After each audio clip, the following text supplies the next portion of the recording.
Welcome back to Broncos and Parts Garage. My name is Chris. I hope you enjoy this next episode of Daily Driven Broncos. We're touching base again with our 1995 Ford Bronco that I bought where the rear end blew up on me. I'm going to pull the drive shaft today. Well, I'm going to try to pull the drive shaft today and see if I can use the front differential to start moving this truck in and out of my bay so I can work on other trucks. So let's see what happens. We're going to remove these 4 drive shaft bolts using a 12 millimeter socket, actually a 12.12 millimeter socket. I'm going to use my impact gun. Let's see what happens.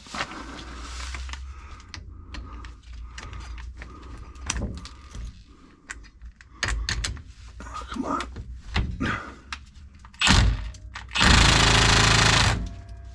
Well, see what happens. Now I got on setting number 4.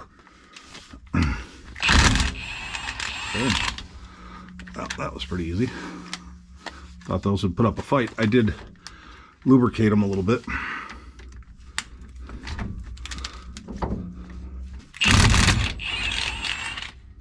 My impact gun's hitting the muffler, so my choice now is to raise the differential up, spin the wheels, and bring down those other bolts.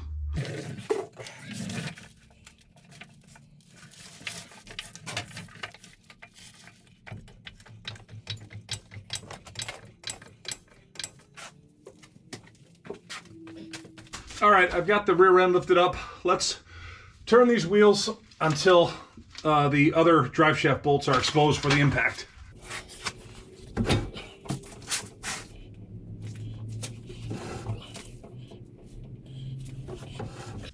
Okay, I've got the axle turned. Let's try to get one more of these out.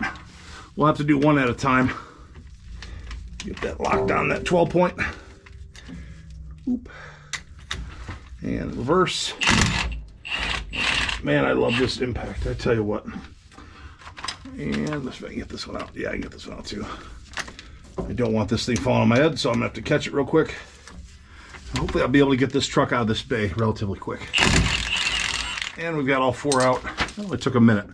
Just had to jack up the back end here a little. I'm gonna let it stay stuck to the pinion flange while I work on the other side. All right, let's try to get these flange bolts off.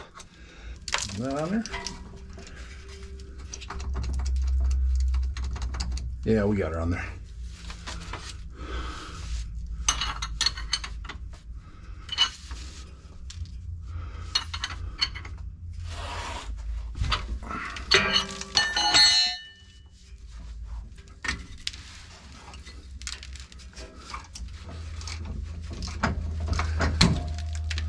Okay, I'm turning the drive shaft, and I'm turning it so my ratchet hits this cast-in support on the transfer case. So I popped it loose from the rear pinion. It's not going to hit my head, and now I should be able to turn this with relative ease and avoid any of those. There we go. Avoid the cast-in supports and get this off.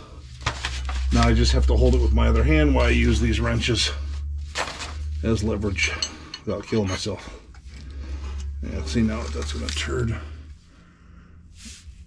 Yeah, it would have been better if I would have kept one bolt in here to keep this from turning, but I'll use the exhaust as a brace.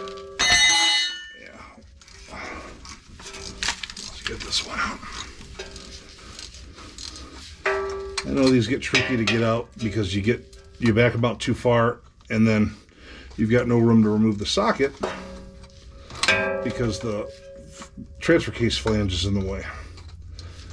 So it's kind of an odd process that I've only done a couple times. Yeah, see, I'm already at that point where it's in the way now. So I've got to actually screw this back in.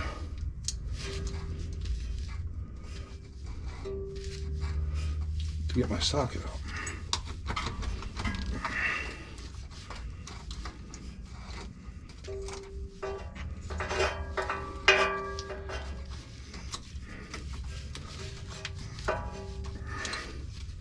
There we go.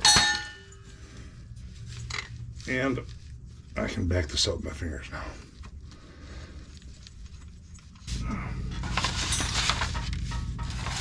Try using my wrench again.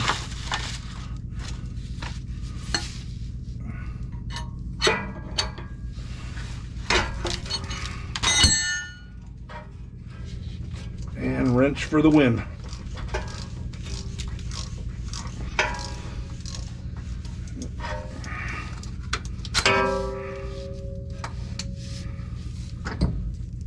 Let's go. No, let's go this way. That here. Let's get the other one loose.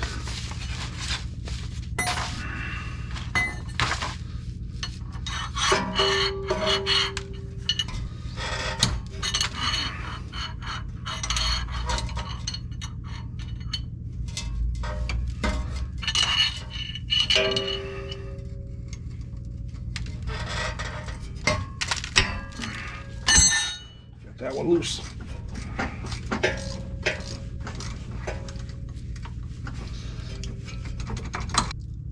I'm gonna go grab a 12 millimeter wrench to remove these. This is just too thick to fit in between the flange and the transfer case. If I back the bolt out too far, then I can't remove it. So give me 1 second to grab those. All right, I'm back. I've got my gear wrench. It's a 12 millimeter with a 12 point on the end. So this should fit on there and do the trick very, very quickly.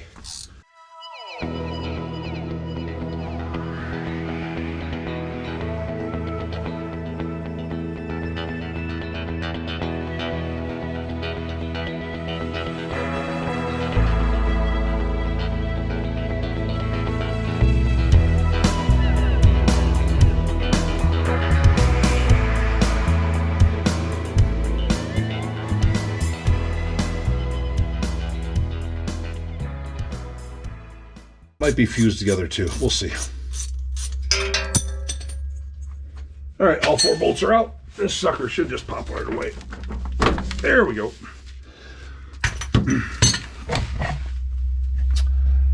I should be able to put this in 4-wheel drive and drive it out of my bay simply using the front-wheel drive system in this truck.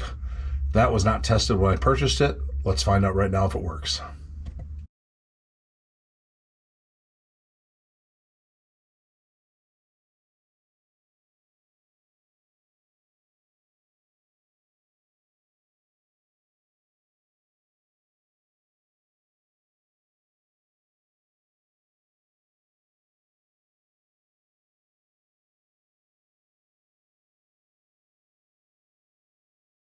As you can see, by removing the rear drive shaft and engaging 4-wheel drive did allow me to move this vehicle out of my shop and pull it up alongside my other vehicles.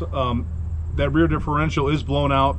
It did lock up and I had to drag it a few times, put it in reverse to re-engage the teeth, but I was able to get it here. I hope this video helps you if you're ever stranded out somewhere and you've got a 12 millimeter socket, a long enough breaker bar, and some 12 point wrenches. You'll be able to remove your drive shaft and save yourself. We'll see you next time.